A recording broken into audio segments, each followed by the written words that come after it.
on a l'habitude chez nous à la choucroute de Marseille d'acheter les médias pour être sûr que l'information qu'ils vont... Donc messieurs, si vous voulez bien... On paye d'abord. Donc on compte sur vous pour nous faire un bon article. Monsieur de la Marseillaise, là, un petit peu d'argent. Deux. Bien sûr. Monsieur de News of Marseille, je m'appelle Yoel Zaoui. Je suis le président de Goldman Sachs pour l'Europe. Je voudrais remercier les Françaises et les Français qui ont spontanément créé un vaste mouvement populaire pour que Goldman Sachs présente un candidat à l'élection présidentielle française. Dany Bourret, bonjour. Bonjour. Tu es l'animateur de la choucroute de Marseille, on t'avait déjà interviewé il y a quelques mois maintenant. Ouais. Alors aujourd'hui, vous en êtes où avec la choucroute? La choucroute a décidé de partir pour une campagne qui va durer jusqu'au présidentiel, puisqu'on a décidé de créer un grand mouvement populaire pour obtenir de Goldman Sachs qui présente un candidat à l'élection présidentielle. Vous critiquez les anciens banquiers qui rentrent au gouvernement en fait, c'est ça? On fait un constat quand on regarde ce qui s'est passé ces derniers jours, ces dernières semaines en Italie. Mais c'est une bonne chose ou pas? C'est une catastrophe pour la démocratie.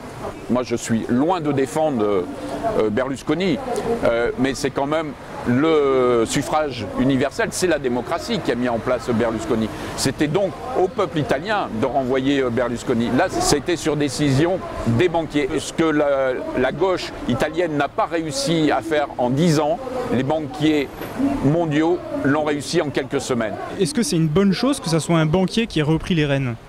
Parce que, à la limite, c'est lui qui est le mieux qualifié, puisqu'il connaît bien le système des banques, vu qu'il en vient.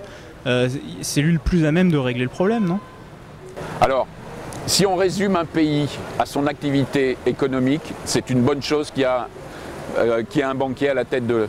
Mais un pays, c'est quoi? C'est un peuple, c'est une culture, c'est des artistes, c'est la gratuité, les associations. Est-ce qu'un banquier règle tout ça? Non, un banquier, lui, il est sur un compte d'exploitation, il voit une seule ligne, c'est le résultat. Mais là, la priorité, c'est de sortir de la crise.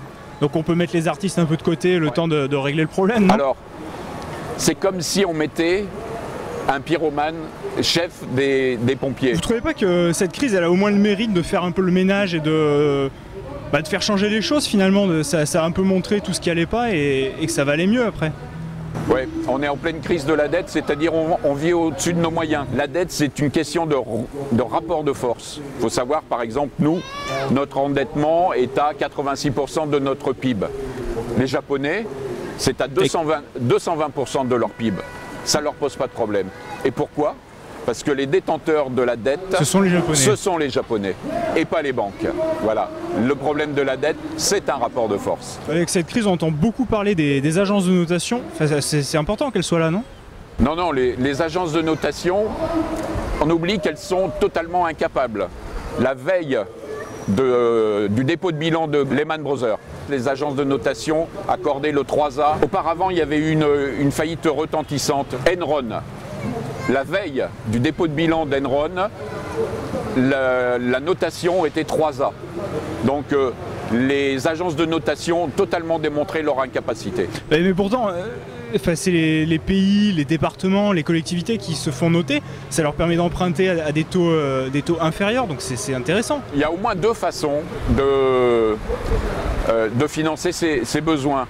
Depuis 1974, sur décision de Georges Pompidou, on n'a donc plus fait appel à l'impôt, mais au marché financier, qui fait qu'on n'est plus maître de nos dépenses, mais on dépend totalement des marchés financiers. On pouvait avoir de l'argent à taux zéro avec l'impôt. Il faudrait plus d'impôts.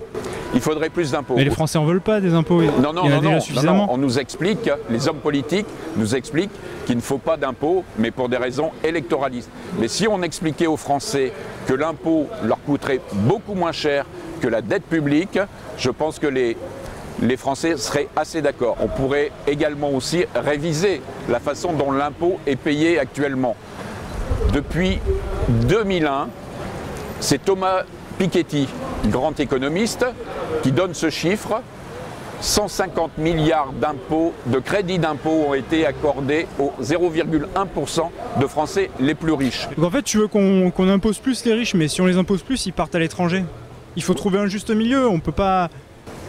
Oui, je pense qu'il faudrait effectivement imposer beaucoup plus les riches et qu'ils partent à l'étranger. Ce serait vraiment une très très bonne nouvelle, parce que ce serait... Et s'ils partent à l'étranger, ils payent plus leurs impôts en France? Mais déjà, ils ne payent plus leurs impôts en France. Ils n'en payent tellement peu que de toute façon... Est-ce qu'on a calculé ce que nous coûtaient les riches à la communauté française? Les riches nous coûtent excessivement cher. Bah Denis, merci. Merci beaucoup.